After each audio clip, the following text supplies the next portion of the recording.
हर बार की तरह एक बार फिर से विक्रमादित्य बेताल को पेड़ से उतारकर कंधे पर लादकर योगी की तरफ बढ़ने लगते हैं। इस दौरान फिर से बेताल राजा को एक नई कहानी सुनाता है और शर्त वही होती है, अगर राजा ने मुंह खोला तो वो उड़ जाएगा और जवाब पता होते हुए भी अगर राजा ने जवाब नहीं दिया तो राजा की गर्दन को धड़ से अलग कर देगा। बेताल राजा को कहानी सुनाना शुरू करता है। बहुत साल पहले अयोध्या नगरी में वीरकेतु नाम का एक राजा राज किया करता था। उसी राज्य में एक साहूकार भी रहता था। धनी साहूकार का नाम था रत्नदत्त। उसकी एक बहुत ही सुंदर बेटी थी रत्नावती। रत्नावती के लिए कई रिश्ते आए, लेकिन उसने किसी से भी शादी करने के लिए हाँ नहीं की। इसकी वजह से उसके पिता काफ़ी परेशान थे। रत्नावती को सिर्फ सुंदर और धनवान ही नहीं बल्कि बुद्धिमान और बलवान वर चाहिए था। एक और रत्नावती के पिता अपनी बेटी से परेशान थे, दूसरी ओर नगर में चोरी होने लगी थी, जिस वजह से रत्नदत्त को हर समय यही डर लगा रहता था कहीं उसके घर से चोर सारा सामान और धन लेकर ना चला जाए। इसी बीच रत्नावती की मुलाकात उसी चोर से हो जाती है। रत्नावती को लोगों के घरों से फल तोड़कर खाने में बहुत ही आनंद आता था। वह चोर रत्नावती को आम चुराना सिखाता था। वह लड़की उससे बहुत ही प्रभावित होती है और उससे रोज मिलने लगती है। वक्त के साथ साथ उस चोर से उसे प्यार हो जाता है। इधर चोर रोज रत्नावती से मिलने के बाद चोरी करने के लिए निकल जाता था।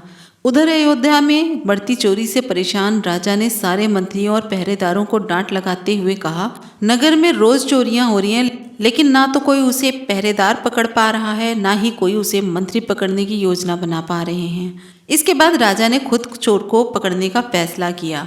चोर को पकड़ने के लिए राजा रोज रात में नगर में घूमने लग गए। एक दिन राजा ने रात में किसी को घर में, अगर एक व्यक्ति भी अपना कार्य ईमानदारी से करता तो इतना मुश्किल नहीं होता मुझे पकड़ना। एक चोर राजा की पूरी सेना पर भारी तो लगता था कि मैं ही यहाँ पर चोर हूँ, तुम भी इसी इरादे से यहाँ पर आए हो। राजा ने कुछ भी नहीं कहा।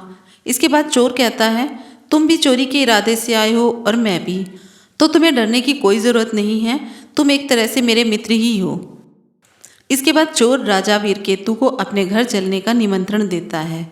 चोर का आग्रह सुनकर राजा उसके साथ चल देते हैं। चोर उन्हें अपनी गुफा में ले जाता है जहां उसने सारा चोरी का धन छिपा रखा था। राजा वीरकेतु इतना सारा धन और गुफा में मौजूद सुख सुविधाओं को देखकर हैरान रह जाते हैं। कुछ देर बाद राजा ने चोर से पूछा, तुमने इतना सारा धन इकट्ठा कर रखा है, तुम्हें चोरी करते समय डर नहीं लगता?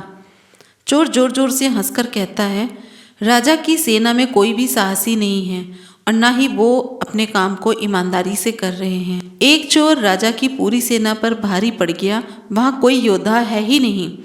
ये सुनकर राजा ने अपनी तलवार निकाली और चोर से युद्ध करके उसे अपना बंदी बना लिया। चोर हैरान रह गया। उसे कुछ देर बाद समझ में आया कि इतनी देर से राजा भेष बदलकर उसके साथ थे। राजा वीरकेतु उसे अपने साथ राजमहल में ले जाते हैं और फांसी चढ़ाने की सजा सुना देते हैं। जैसे ही इस बात का ऐलान होता है कि चोर पकड़ा गया है और उसे फांसी होने वाली है, तो रत्नावती परेशान हो जाती है। उसे पता चल गया था कि राज्य में जो भी चोरी कर रहा था वही उसे आम चुराना सिखाता था।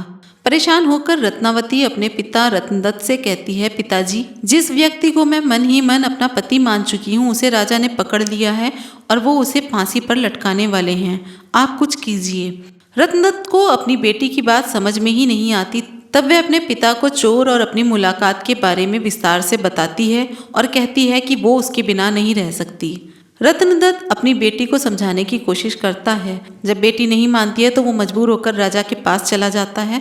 वह राजा को बताता है कि उसकी बेटी रत्नावती चोर से बहुत प्यार करती है, अगर उसे फांसी हो गई तो वह भी अपने प्राण त्याग देगी। वह व्यापारी अपनी बेटी के खातिर राजा को सोने के सिक्के और चोर द्वारा चुराया गया सारा धन देने का प्रस्ताव रखता है, लेकिन राजा उनकी एक भी नहीं सुनते हैं। कुछ देर बाद ही राजमहल में रत्नावती पहुंच जाती है। वह भी राजा से आग्रह करती है, लेकिन राजा किसी की बात नहीं सुनते और जल्लाद से चोर को फांसी देने को कह देते हैं। जैसे ही जल्लाद चोर को फांसी देने वाला होता है, वह रोता है और फिर जोर से हंसने लगता है। उस चोर को फांसी होते ही लड़की भी अपने प्राण त्यागने की कोशिश करती है। उसी वक्त आकाशवाणी होती है।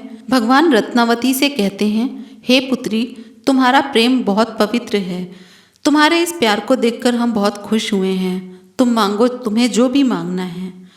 यह सुनकर रत्नावती कहती है, मेरे पिता का कोई बेटा नहीं, आप उन्हें आशीर्वाद दें कि उनके 100 पुत्र हो जाएं। एक बार फिर आकाशवाणी होती है, ऐसा ही होगा, लेकिन तुम कुछ और भी वरदान मांग सकती हो। फिर रत्नावती कहती है, मैं उस चोर से बेहद प्यार करती हूँ, अगर हो सके तो आप उन्हें जीवित कर दीजिए। रत्नावती के वरदान मांगते ही चोर फिर से जीवित हो जाता है। इधर ये सब देखकर राजा बहुत हैरान हो जाते हैं। उधर चोर जीवित होने के बाद एक बार फिर रोता है और फिर जोर जोर से हंसने लगता है। इसी दौरान राजा चोर को कहते हैं, अगर तुम सही रास्ते पर चलने का वचन देते हो तो मैं तुम्हें राज्य का सेनापति घोषित करने को तैयार हूँ। चोर खुशी खुशी हाँ कर देता है। इतनी कहानी सुनाते ही बेताल चुप हो जाता है। फिर विक्रमादित्य से पूछता है, हे राजन बताओ, वह चोर फांसी चढ़ते समय और जीवित होने के बाद क्यों पहले रोया और फिर हंसने लगा?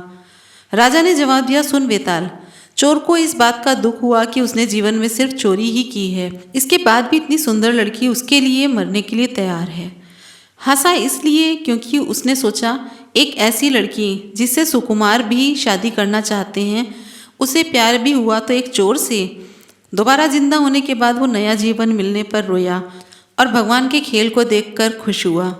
एक बार फिर से सही जवाब मिलने पर बेताल बोलता है, पहली सीख यह मिलती है कि प्यार में बड़ी ताकत होती है। दूसरी सीख यह मिलती है कि जीवन में सही व्यक्ति को चुनने से कई परेशानियों से बचा जा सकता है। विक्रम, तूने बिल्कुल सही जवाब दिया है।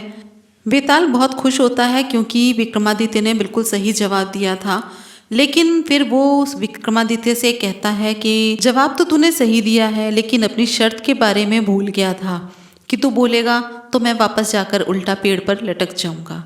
इतना कहते ही विक्रमादित्य के कंधे से उतरकर बेताल एक बार फिर उतरकर और अपने पेड़ पर जाकर लटक जाता है। विक्रमादित्य फिर से चल पड़ते हैं उसी पेड़ के पास जहाँ बेताल उल्टा लटका था, उसे लेने के लिए। तो ये थी राजा विक्रमादित्य